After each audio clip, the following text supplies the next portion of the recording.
ওই আমাদের আমাদের মুফতি ফরহাদ, মুফতি আজম লিখেছে, আরে বাবা ভণ্ডপীরদের কি চুলকানি উঠছে। হ্যাঁ, উনি তো আর ছবি ভিডিও করে তোমাদের মতো ভণ্ডামি করেনি, উনি গান বাজনা করে তোমাদের মতো ভণ্ডামি করেনি, উনি মহিলার ভাত পাও টিপে দিয়ে তো তোমাদের মতো টিপে এনে ভণ্ডামি করেনি। উনি লিখেছেন মুফতি আজম। এ কথা আমার মুরিদরা যদি না বোঝে, এরা মূর্খ, নিজের পীরকে বোঝে না। আমার মুরিদ বা ভক্ত দাবি করে না বোঝে, তারা মূর্খ। আর বাতিল যেগুলা ভণ্ডের ভণ্ডামি ধরা পড়ছে, ওই কুকুরের স্বভাব। ওই কেন তো বড় হবে, আমি কেন তো ছোট, কথা বলেন না কেন? আমার মুরিদদের মধ্য থেকে যতগুলি আলেম, সমস্ত আলেম তার নামে মুফতি আজম লিখবে। কেন? ইমামে আজম রহমতুল্লাহ তখন ইমাম আজম, সমস্ত ইমাম আজমের সময় সবাই ইমাম, কথা বলে না কেন? ইমাম ইউসুফ, ইমাম মোহাম্মদ, ইমাম অমুক, ইমাম তমুক, ইমামদের ভরা। এই ইমামদের মধ্য থেকে তাকওয়ার দিক থেকে যিনি শ্রেষ্ঠ হবে তিনি আজম। কথা বল না কেন? কিসের? অহংকার দিয়ে নয়, হিংসা দিয়ে নয়, হালাল হারাম মিক্সার করে নয়, শয়তানের সাথে এক হয়ে নয়, বাতিলের সাথে এক হয়ে নয়, কোরআন সুন্নাহর ডকুমেন্ট সাপেক্ষে হকের দাওয়াতের উপর যে প্রতিষ্ঠিত থাকবে, এ হলো আজম।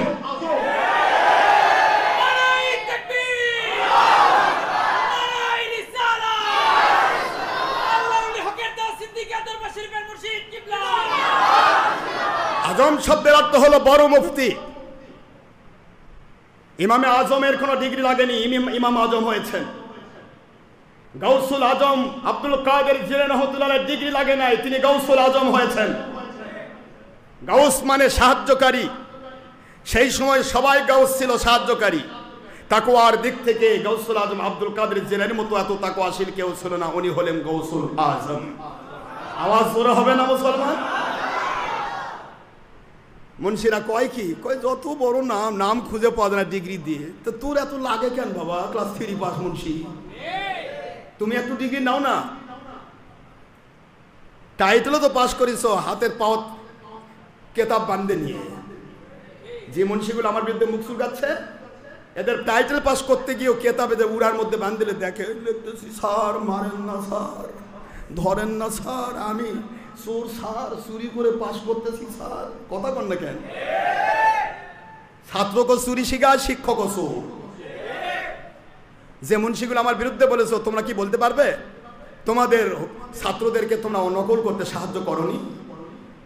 তুমি যখন পরীক্ষায় পড়েছো, তোমার শিক্ষকরা তোমার নকলের বস্তালে ঘুরেছে, কর বাবা কর বাবা।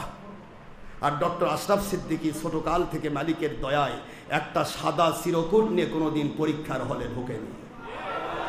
পাগল হয়ে গেছিস মুন্সি? 4 সাইডে নকলের বস্তা, তার মধ্যে আশরাফ সিদ্দিকী নকলকে লাথি মেরেছে। মালিক গয়বী মদত দিয়ে গোটা বোর্ডের মধ্যে আমাকে ফাস্ট করে দিয়েছে। তোমরা নকল করে কি করবা? নকল করা মুন্সি ছাড়া আমার দুশ্মনী করতে পারে? তোমাদের কাম হলো খালি কোনো মতে কয়েকটা জিনিস লিখে নিয়ে আসছি, খালি পরীক্ষা উগলে দিয়ে যাবো, সার্টিফিকেট চুরি করা সার্টিফিকেট নিলাম, চুরি করা সার্টিফিকেটে চাকরি করব, সারা জীবন চুরির দায়ে আল্লাহর কাছে ধরা খাবো। কথা বল না কেন?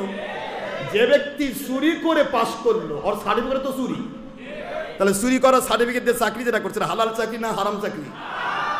একটা মুন্সি দাঁড়াও আমার সামনে, আশরাফ সিদ্দিকীর ডিগ্রি দেখে ভয় পেয়ে যাও, ওই এত ডিগ্রি, মুহাদ্দিস, মুফাসসির, এমএমডি, ডক্টর, অমুক তমুক, তারপরে আপনার কি করে teapot title, honours master, BCS cadre, বাপরে এত ডিগ্রি কেন? তুমি একটা নিয়ে দেখাও না বাবা, তারপর দেখা যায়। তুমি নিজে পারো না, আরেকটা স্বীকারও করবা চাও না, এটা হলো কুকুরের স্বভাব, হিংসুক, অহংকার। আশরাফ সিদ্দিকী আজও তাসাউফের কোন লাইনে একটা ডিগ্রি লাগাই নাই। আমি গৌসুল আজম লাগাইছি কি? কোন তাসাউফের লাইন লাগাইছি? তাসাউফের একটা ডিগ্রি, দাদার ডিগ্রি আমি নিয়েছি, তা আমি লিখতে পারবো না? কথা বলছেন না, লিখতে পারবো না? আমার নেওয়া ডিগ্রি আমি লিখেছি, তারপরে তোমাদের কোজাত লাগে। আর তোমরা যে নামের আগে মৌলানা লিখলে, ওটা কোন আল্লাহ ডিগ্রি দিছে? মৌলানা, মোহাম্মদ, কথা বল না কেন? মুফাসসিরে বাংলা, মুফাসসিরে পাকিস্তান, আন্তর্জাতিক ক্ষতি সম্পূর্ণ ইমান ও আমলের ক্ষতি সম্পূর্ণ মহাতক্তা। এগুলা কোথাকার ডিগ্রি? ডিগ্রি না নিয়েই তোমরা ডিগ্রি লিখতে পারো, আর আমরা ডিগ্রি নিয়েও লিখতে পারবো না। এটার নাম হলো কুকুরের স্বভাব, অহংকার এবং হিংসা। আশরাফ সিদ্দিকী হকের দাওয়াত দিচ্ছে।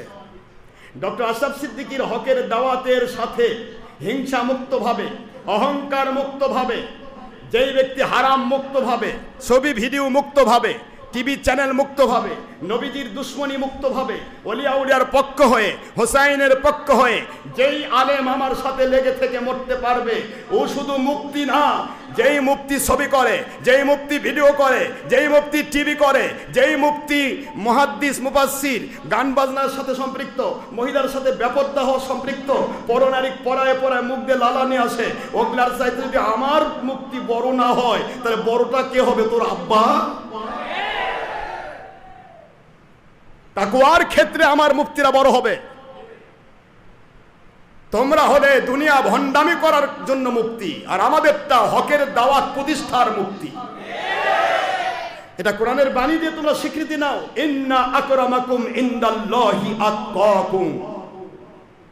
সূরাতুল হুজুরাত 13 নম্বর আয়াত 126 পারা খুলুন। আমার আল্লাহ বলেন, নিশ্চয় কে ফকির কে মিসকিন, কে কোথায় পড়েছে আমি দেখব না। তোমাদের মধ্যে যে ব্যক্তি হারামকে হারাম জেনে লাথি মেরে ফেলে দিয়েছে, হালালকে হালাল জেনে গ্রহণ করেছে, ফরজ ওয়াজিব সুন্নত মেনে নিয়েছে, আল্লাহ এবং রাসূলের সন্তুষ্টিকে নিজের জীবনের পাথেও বাড়িয়েছে, ও ব্যক্তি ভিক্ষুক হলেও সে আকরাম, অতি সম্মানিত। এই ইসমে তাবদীলের আকরামকে বলা হয় আযম। কথা বলছেন না কেন? কথা বলছেন না কেন? আল্লাহ কোরআনে ঘোষণা দিয়েছেন, যারা তাকওয়ার উপর প্রতিষ্ঠিত হবে, তারা তাকওয়ার বাইরের মুন্সি যারা, তাদের উপর আজম হবে, তারা আকরাম হবে। এটা আল্লাহর বাণী। ইন্না আকরামাকুম ইনদাল্লাহি আতকাকুম। তোমাদের মধ্যে ওই ব্যক্তি সবচাইতে বড়, সবচাইতে উত্তম, সবচাইতে আমি আল্লাহর কাছে সম্মানিত ওলি, সর্ববৃহৎ ওলি, সবচেয়ে বড় মুফতি। সবচেয়ে বড় মুফতি বললেই হবে মুফতি আজম। কথা বলছেন না কেন জোরে?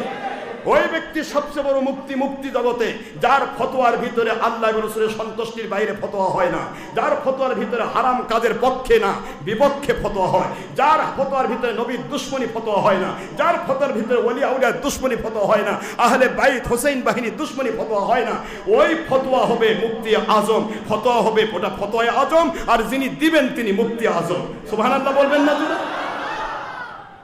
আজ থেকে আমার যত মুরিদ যারা হকের উপর প্রতিষ্ঠিত আছে, অহংকারী হওয়া যাবে না, হিংসুক হওয়া যাবে না, মিথ্যাবাদী হওয়া যাবে না, নামাজ রোজা হজ যাকাত ছাড়নেওয়ালা হওয়া যাবে না, সুদ ঘুষ জেনা ব্যভিচার সুই ডাকাতের সাথে লেগে থাকা যাবে না, মহিলা পুরুষ বেপর্দা হবে না, গান বাজনা করবে না, এবং ছবি মুক্তি ভিডিও টিভি করবে না।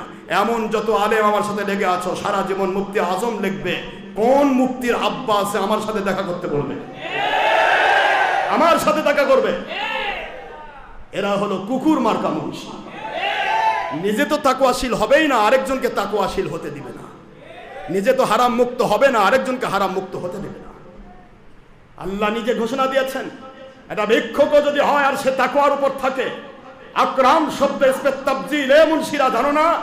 ইসমে তাবজিল আকরাম মানেই আজম, সবচেয়ে বেশি সম্মানিত, সবচেয়ে বড় মুফতি, সবচেয়ে বড় আলেম, সবচেয়ে বড় হাফেজ, সবচেয়ে বড় কারি, সবচেয়ে বেশি মুফাসসির, সবচেয়ে বড় মুহাদ্দিস ওই ব্যক্তি যে আল্লাহ পাকের কাছে তাকওয়াশীল।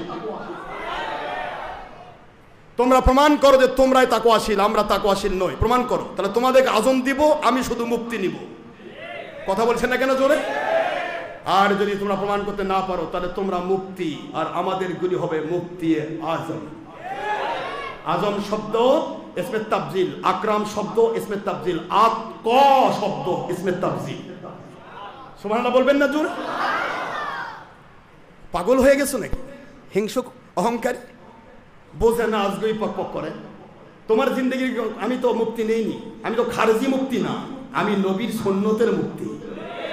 খারেজিদের মুক্তি ডিগ্রি নাও লাগে ওদের খারেজির থেকে, যে নবীর দুশ্মন তার আবার মুক্তি কিসে? কথা কেনাকে কি হয়েছে? আমরা নবীর পক্ষের মুক্তি, আমরা ফতোয়া দেই। খারেজিদের মুক্তির ডিগ্রি আছে 50 বছরও হয়নি। এই 50 বছর থেকে 1500 বছর আগে যত আলেম ছিল, মুক্তি ছিল না? সবাই মুক্তি ছিলেন হক পথের মুক্তি। ওই হক পথের মুক্তিদেরই মধ্যে আমরাও মুক্তি আজম। মনে থাকবে তো? আর জ্ঞান মুক্তি শব্দের অর্থ কোরআন সুন্নাহর ডকুমেন্ট সাপেক্ষে যার ফতোয়া কেউ ফেলে দিতে পারে না, যার ফতোয়াকে কেউ কলম ধরতে পারে না, যার লেখনীতে কেউ ভুল ধরতে পারে না, কলম ধরতে পারে না, ওটাকে বলা হয় জ্ঞান মুক্তি। তোমরা বের হও, জ্ঞান মুক্তি কি আছে? কার ফতোয়া তোমাদের আল্লাহ এবং রাসূলের সন্তুষ্টির পক্ষে হচ্ছে? বেশিরভাগ ফতোয়া শয়তানের পক্ষে, বাতিলের পক্ষে, নবীর দুশমনির পক্ষে। কথা বলছেন না কেন? তাহলে তোমরা যদি মুক্তি হও, তাহলে আমাদের হক পথের মুক্তিরা তোমার মতো তো হবে না, তোমার চাইতে এক ধাপ বড় হবে, মুক্তি আজম। মানে ভণ্ডামি মুক্তিকে কবর দেনিওয়ালা মুক্তির নাম মুক্তি আজম। মনে থাকবে? ভণ্ডামি মুক্তির ফতোয়াকে কবর দিয়ে কোরআন সুন্নাহর ডকুমেন্ট সেটিংকারী মুক্তির নাম হবে মুক্তি আজম। মনে থাকবে? হযরতে বেলাল রাদিয়াল্লাহু আনহু কি ছিলেন, তারই উপর ভিত্তি করে আয়াত নাজিল হলো। হাবশী বেলাল, যিনি আযান দিয়েছিলেন, সেই আযান দাতা ছিল একজন জলিল কদর সাহাবী, নাম বলবো না। আল্লাহর আরশে তো নয়, আসমানি জগতে আযানের শব্দধ্বনি পৌঁছলো না, সকাল হচ্ছে না। জিবরাইল আলাইহিস সালাম এসে গেলেন, আল্লাহর বন্ধু আপনি কি অপেক্ষা করছেন? সকাল হচ্ছে না, নামাজ পড়বো না? কয় মুয়াজ্জিন হযরতে বেলাল রাদিয়াল্লাহু আনহু আযান না দেওয়া পর্যন্ত সকাল হবে না। সুবহানাল্লাহ বলবেন না? তখনই আয়াতে কারিমা নাজিল হলো, ইন্না আকরামাকুম ইনদাল্লাহি আতকাকুম। ও নবী সাল্লাল্লাহু আলাইহি ওয়াসাল্লাম, কার সুর সুন্দর আর কার চেহারা সুন্দর এটা নয়, তোমাদের মধ্যে সে কালো হোক, যে কেউ হোক, সে যদি আল্লাহকে ভয়কারী হয়, নবীকে ভয়কারী হয়, আল্লাহর রাসূলকে মাননেওয়ালা হয়, সে আতকাকুম, এই আতকাকুম তাকওয়াশীল, তিনি আল্লাহর কাছে শ্রেষ্ঠ মুয়াজ্জিন, তিনি আল্লাহর কাছে শ্রেষ্ঠ আলেম, শ্রেষ্ঠ ইমাম। জোরে বলতে হবে সুবহানাল্লাহ। এই জন্য এগুলি নিয়ে কখনো বাকবেতনটা করবেন না। চোর কখনো ভালো মানুষকে ভালো বলবে না, ভালো মানুষের শত্রু চোর, চোরের শত্রু ভালো মানুষ। শয়তানের কাছে আল্লাহওয়ালা ভণ্ড, আর আল্লাহওয়ালার কাছে শয়তান ভণ্ড। কথা বলছেন না কেন? এটা স্বাভাবিক। এগুলো নিয়ে কখনো কারোর সাথে উৎপাত করবে না। রাজি আছেন তো? হ্যাঁ, ডিগ্রি নিয়ে ভয় পায়, এটা নিয়ে ভয় পায়। এত ভয় কেন তোমাদের?